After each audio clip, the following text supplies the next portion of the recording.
Greetings, everyone. I want to say today is not a normal video for me. This is not one of my normal 60-minute videos. Um, I want a quick word, if I may. I first of all want to wish everybody blessings of the Lammas season, which begins tomorrow, August 1st, here in the Northern Hemisphere. Here at the Crown House, we're really busy making all kinds of preparations for our own celebration. This weekend we're going to be having a harvest feast and quite a few other seasonal activities, sharing with friends. We're really looking forward to that. I do want to remind you that Lammas is one of 3 harvest festivals that appear on the neo-pagan wheel of the year. The second being Mabon, appearing at the time of the autumnal equinox. And the third, of course, and final harvest is at Samhain. At Lammas, we celebrate the harvest of the very first fruits of the earth.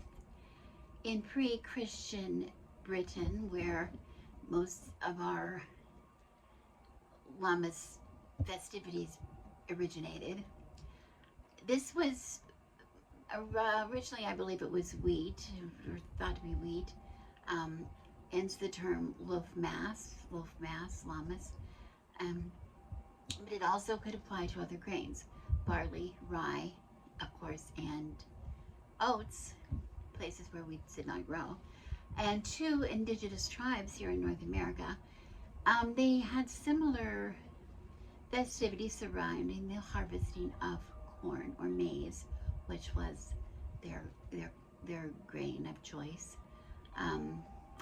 They didn't actually do the same celebrations as our Lammas celebrations or traditions, but they did celebrate the corn, the spirits of their crop.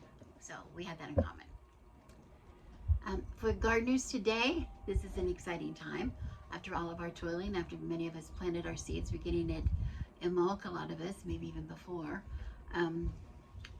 we're starting to see the first harvesting of a lot of our items. We see harvesting of the greens, harvesting of cucumbers, some summer squashes, some peppers, many herbs and flowers, and tomatoes. My tomatoes, I've got a lot of green tomatoes, but I'm real excited because they're going to be turning red. One of these days, they're all going to be red. And we're going to have a lot of work to do. It's really a busy time as we preserve as much as we can that we cannot use. We want to preserve it for use during the rest of the year. Of course, the foods we preserve by canning or freezing, sometimes drying them. Herbs and flowers particularly are important to us here at Crown House because we not only use some of those for teas or tinctures, or making healing salves or oils, but we also use them for magical purposes. Some of my oils, I make my own magical oils. I make my own incense blends. So those are very important to us at this time. But it's also a time that we gather seeds. We're going to start gathering seeds that we want to save and use for future planting, future harvests, okay, to harvest next year. So it's a really important time that we're going to examine our garden and see and really judge our harvest, like what it is that we harvested. Are we harvesting, did we make any mistakes? Did we plant the wrong varieties of things? Did we neglect our garden and allow some of it to wither and dry in the heat and drought of summer? Are we attempting to gather seeds that are not viable yet, that have not been allowed to mature on the vine and ripen as the fruit ripens? Or have we planted crops too close together, some things, and allowed them to cross-pollinate each other, and therefore our seeds are not going to be true to what it is we want to plant? This is all information that's available all over YouTube. All the harvesting garden information is available, and all the traditional Wiccan and other witchy practices, pagan traditions of the season of Lammas or Lunasa, however you celebrate. That information is available everywhere. But this is not the reason for this video. I don't think it's a secret to anybody that this harvest particularly is not our typical harvest here in the United States. And many of us are quite fearful of what our harvest might manifest, particularly in the final harvest at Samhain, which is the time of our presidential election. Now, please don't turn me off. Please don't turn me off. This is not a political channel, and I'm not going to turn it into a political channel. So I'm just going to ask you to just to listen to what I have to say, please. I realize I have many viewers who do not live here in the States, so therefore they don't think that anything that happens here politically is of any consequence to them, or at least of little consequence to them. But I want to disagree. I want to disagree.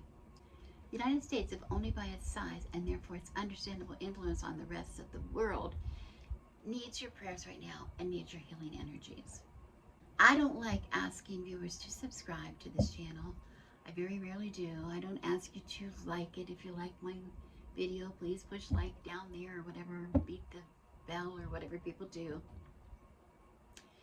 But today I'm asking you one favor, please.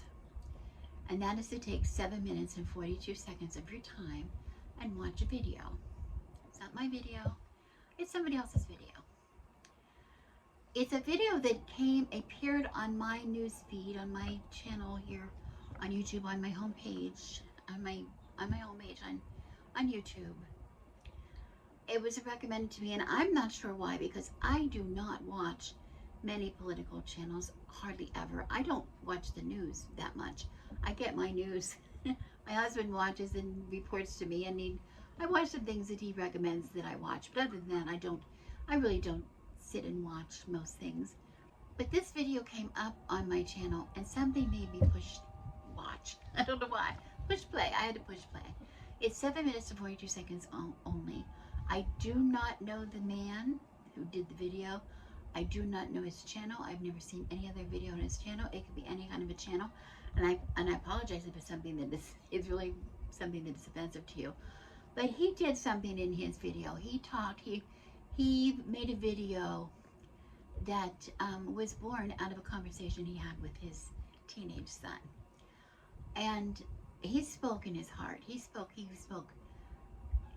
He managed to express very simply and very plainly and very directly things that I know I have been feeling, and many people that I know have been feeling concerning the election here in the United States. For that reason, I'm going to ask you to please watch it. 7 minutes and 42 seconds.